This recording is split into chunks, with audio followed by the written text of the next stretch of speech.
자, 이번에 두 번째 핫플인데요. 안타까운 소식들이 연달아 있었죠. 의붓 아버지에게 학대를 당한 것으로 의심이 됐던 9살 소녀가 온몸에 상처투성이, 머리에 핏자국이 있는 채로 어른용 슬리퍼에 잠옷바람으로 길거리를 배회해서 시민들에 의해서 구조됐던 사건, 많은 사람들을 가슴을 아프게 했습니다. 그런데 그 의붓 아버지의 해명이랄까요? 진술이랄까요? 오늘 나왔습니다. 함께 보시죠. 의붓 아버지의 변은 이렇습니다. 집 나가려면 짐은 지우고 나가라 라고 했다라는 겁니다. 의붓 아버지 학대 행위를 인정했어요. 경남 창녕의 A양. 딸이 집 밖으로 나간다기에 나갈 거면 신체 일부를 지져라. 너 짐은 있으니까 라고 했다. 이게 저희가 방송심의규정상 너무 잔혹한 범죄 행위에 대해서 구체적으로 묘사를 못하기 때문에 저희가 일부 이렇게 은유적으로 표현을 할 수밖에 없음을 이해 부탁드립니다. 그러니까 특정이 되지 않게끔 스스로 신체에 대해서 학대 행위를 해라. 그래야 특정이 안 된다. 너의 신분이. 뭐 그런 취지로 얘기를 하는 것은 분명해 보입니다. A양을 구조했던 시민은요. 아버지가 왜 그렇게 했어라고 물어봤다.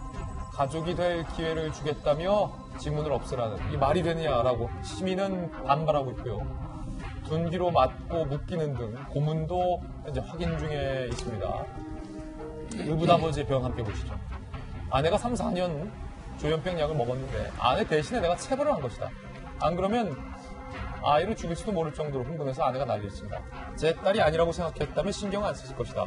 딸을 잘 키우기 위한 일이다. 반성을 많이 하고 있다라고 얘기를 했는데 김수영 교수님, 아이 키우는 어머니시잖아요. 저도 아이 키우는 아버지인데 부모 입장에서 얘기해 보자고요. 제 딸이 내 딸이라고 생각했기 때문에 저렇게 했다라는 거예요. 아버지의 주장을 요약하자면. 진짜 이 사건, 그 일련의 사건들 때문에 아이 가진 부모님들은 이제 정말 실제로 너무 슬퍼서 울었다는 분들도 많아요. 이 사연이 너무 정말 기가 막히고 너무 아이가 안 돼서 이 아동학대의 좀 슬픈 점이 뭐냐면 아이에게는 부모가 전부고 생존이에요. 부모가 없어진다는 거는 내 생존 자체가 위협을 받는다는 거기 때문에 이렇게 학대를 받아도 부모로부터 분리되는 거에 대해서 두려움을 갖는단 말이죠. 예. 그렇다 보니까 결국 이 사건이 발생해도 아이가 엄마랑 아빠랑 분리된 걸 거부하다 보니까 결국 원가정으로 돌려보내게 되고 그러면 이러한 학대가 계속 반복된다는 거죠.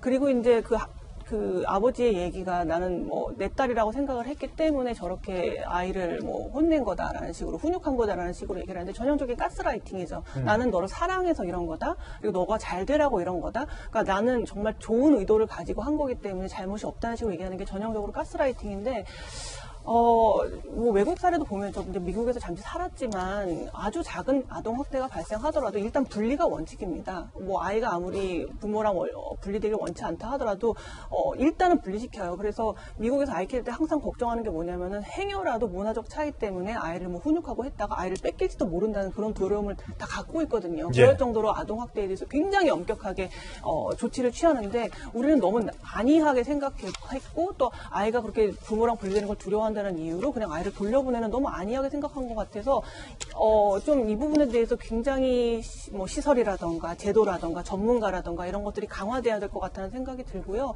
또 한 가지 제가 이제 이 사건들을 보면서 이제 한번 말할 기회가 있으면 얘기를 해야겠다고 생각한 게 뭐였냐면은 이제 이게 의붓 아들, 계부, 계모 이제 이런 얘기들을 많이 하는데 너무 이 부분에 심하게 집중할 필요는 없는 것 같아요. 사실 재혼 가정에게 많은 상처를 주는 사건이 될 수 있거든요. 그렇다면은 물론 이들이 저지른 짓은 정말 천인공노할 짓인 것은 분명하고 당연히 법적으로 강하게 처벌하고 또 조치도 취해야 되겠지만 너무 그렇게 그 계모라서 계부라서 이런 식의 프레임으로 우리가 생각하는 것은 좀 곤란하다 그런 생각이 듭니다. 예. 물론 이제 내가 낳은 자식처럼 사랑으로 잘 키운 계부 계모들도 많습니다. 계부이냐 아니냐의 여부를 떠나서 부모가 어떻게 아이에게 이렇게 할 수 있느냐에 관한 본질적인 이야기를 저희들은 하고 있다는 부분 김 교수께서 잘 지적을 해주셨는데 이재명 기자 지금 보면요.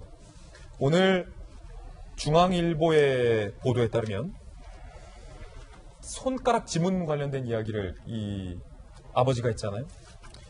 아이가 집을 나가도 지문을 조회해서 다시 돌아올 수 있으니 없애고 나가라는 말이었다라고 오늘 중앙일보는 해석을 했고요.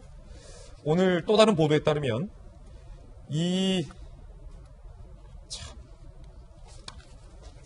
아니, 말이 됩니까? 지문을 지우라는 게.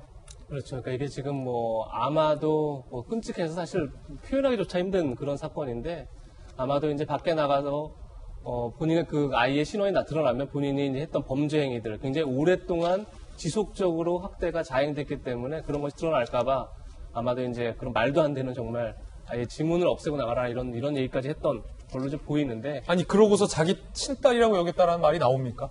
뭐 사실 진짜 저 아버지의 얘기를 어디까지 믿어야 될지 뭐 그건 이제 수사기관에서 판단하겠지만 저는 결국 중요한 건 이 학대가 한 번 이루어진 게 아니라는 게 중요한 점이고 계속 지속적으로 오랜 기간 반복해서 일어났음에도 불구하고 그것을 미연에 이 사회가 막아내지 못했던 점 그것이 굉장히 안타까운 거고 뭐 얼마 전에 가방에 들어가서 숨진 아이도 있었지만 그 아이도 사실은 바로 한 달 전에 응급실에 실려갔었죠. 그럼에도 불구하고 그 응급실에서 의사가 신고까지 했습니다. 하지만 당시 부모를 조사했더니 훈육 방식을 바꾸겠다 이렇게 얘기하니까 다시 집으로 돌려보냈고 결국 한 달 만에 따늘한 시신이 됐는데 얼마 전에 문재인 대통령도 과연 위기의 아동들을 파악하는 제도가 제대로 좀 작동하고 있느냐 이런 얘기를 했지만 사실 이 뭐 아동학대가 한두 번 있었던 게 아니죠. 뭐 1년 전에도 2년 전에도 그 전에도 계속 있었지만 그리고 그때마다 우리는 제도를 고쳐나갔지만 지금도 여전히 안 되고 있다는 것 이게 중요한 거고 정말로 그러니까 잠깐 흥분했다가 또 잊어버리는 그 자체가 지금 계속 그러니까 학대당한 아동들을 계속 방치하는 본질이라 생각하고 예. 이번에는 좀 잊지 않고 좀 제대로 제도가 작동되도록 좀 만들어내는 게 아닌가 이런 생각이 듭니다.